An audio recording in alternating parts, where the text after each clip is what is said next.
सालों पहले कटरा राज्य में अर्जुन राजा का शासन चलता था। राजा का दिल बहुत साफ था। वह हर त्योहार के दिन लोगों को दान देते थे। इस साल भी एक त्योहार के अवसर पर राजमहल में दान लेने वालों की भीड़ लग गई। राजा ने सबको भर भर कर दान दिया। अंत में कमर को झुकाते हुए एक महिला राजा के पास दान लेने के लिए पहुंची, लेकिन तब तक राजा के पास दान देने के लिए कुछ भी नहीं बचा। राजा ने तुरंत अपने गले से हीरे का हार निकालकर उस महिला को दे दिया। वह महिला राजा के सिर पर हाथ फेरते हुए आशीर्वाद देकर चली गई। अगले दिन राजा अपने बगीचे में बैठकर सोच रहे थे कि मेरे जीवन में एक पुत्र की कमी है। भगवान ने मुझे सब कुछ दिया, लेकिन पुत्र सुख पता नहीं क्यों नहीं दिया। तभी राजा के गोद में आकर एक आम गिरा। राजा इधर उधर देखने लगे। उनके मन में हुआ कि आखिर यह आम मेरी गोद में आया कैसे। तभी कुछ देर बाद उन्हें बहुत सारी परियां दिखीं। उन सभी परियों में से एक नीली आंखों वाली परी राजा के सामने आई और बोलने लगी कि इस आम को अपनी पत्नी को देना। ये आम तुम्हें पुत्र रत्न देगा। इसे खाने के 9 महीने बाद ही तुम्हारी पत्नी माँ बन जाएगी। वैसे तुम्हारे भाग्य में पुत्र सुख तो नहीं है, लेकिन तुम दिल के साफ हो और बहुत दानी हो, इसलिए तुम्हें यह सुख मिला है। बस यह सुख तुम्हें सिर्फ 21 साल तक मिलेगा। जैसे ही तुम्हारे बेटे की शादी होगी, उसकी मौत हो जाएगी। राजा ने दुखी मन से नीली आंखों वाली परी से पूछा, क्या इसका कोई उपाय नहीं है? राजन, कल मैं कमर झुकाते हुए एक साधारण महिला के रूप में तुम्हारे दरबार में दान लेने के लिए आई थी। देखो, जो माला तुमने मुझे दी थी वो मेरे गले में है। तुम्हारे इसी कर्म और दूसरों की मदद करने की भावना के कारण मैं तुम्हें पुत्र का आशीर्वाद देने के लिए आई हूँ। लेकिन तुम्हारा बेटा 21 साल से ज्यादा नहीं जी पाएगा। फिर भी तुम उसकी मौत होते ही उसे एक संदूक में डाल देना। उसके बाद संदूक में 4 दही के घड़े रखना और बीच जंगल में लाकर छोड़ देना। राजा ने महल जाकर सारी बात अपनी पत्नी मोहिनी को बता दी और उसे आम खाने के लिए दिया। राजा की पत्नी ने आम खाने के ठीक 9 महीने के बाद एक पुत्र को जन्म दिया। बेटा होने की खुशी में राजा ने बहुत बड़ा जश्न रखा। जश्न के बाद बेटे का नाम वीर सिंह रखा गया। होते होते राजकुमार वीर सिंह की उम्र 21 साल की हो गई। उसके विवाह के लिए प्रस्ताव आने लगे। राजा ने एक बुद्धिमान लड़की नीलू से अपने बेटे की शादी करा दी। शादी के कुछ ही दिनों के बाद नीली आंखों वाली परी की बात सच हो गई और राजा का बेटा वीर सिंह मर गया। राजा और रानी नीली आंखों वाली परी की बात भूल गए थे। जब वीर सिंह के अंतिम संस्कार के लिए राजा लोगों के साथ श्मशान की ओर बढ़ने लगे तो राजा को परी की बात याद आ गई। तुरंत राजा ने सबको एक बड़ा सा संदूक और 4 दही के घड़े लाने के लिए कहा।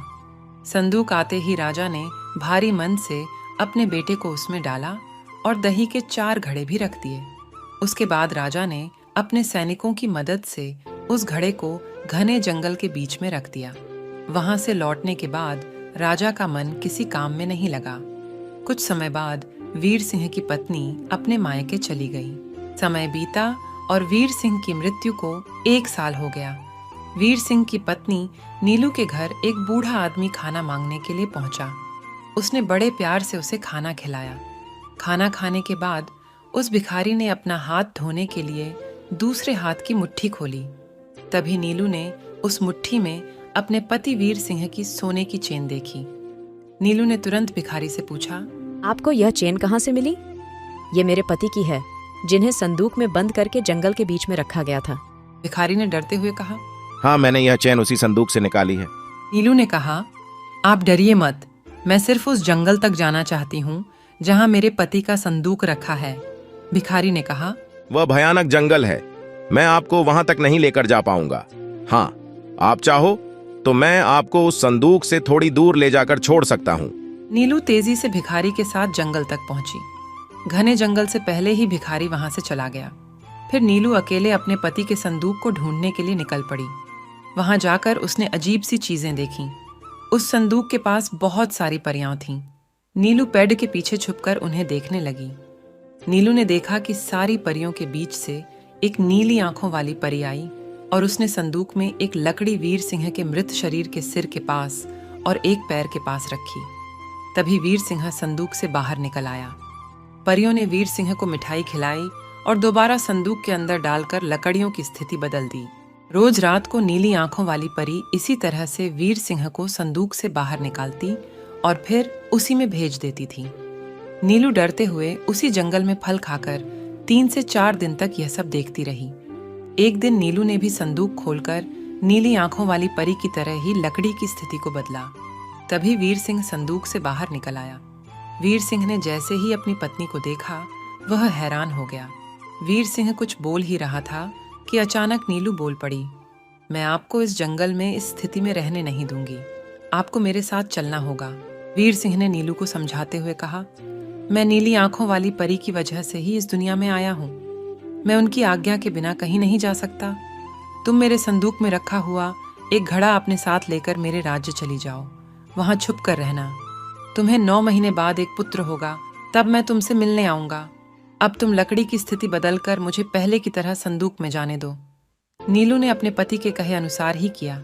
सबसे पहले संदूक में पति को भेजा, फिर वह दही का एक घड़ा लेकर रूप बदलने के बाद राजमहल पहुंची और रानी को चिट्ठी भेजकर रहने के लिए जगह मांगी। रानी ने दया करके उसे राजमहल के पास ही एक कमरा रहने के लिए दिया।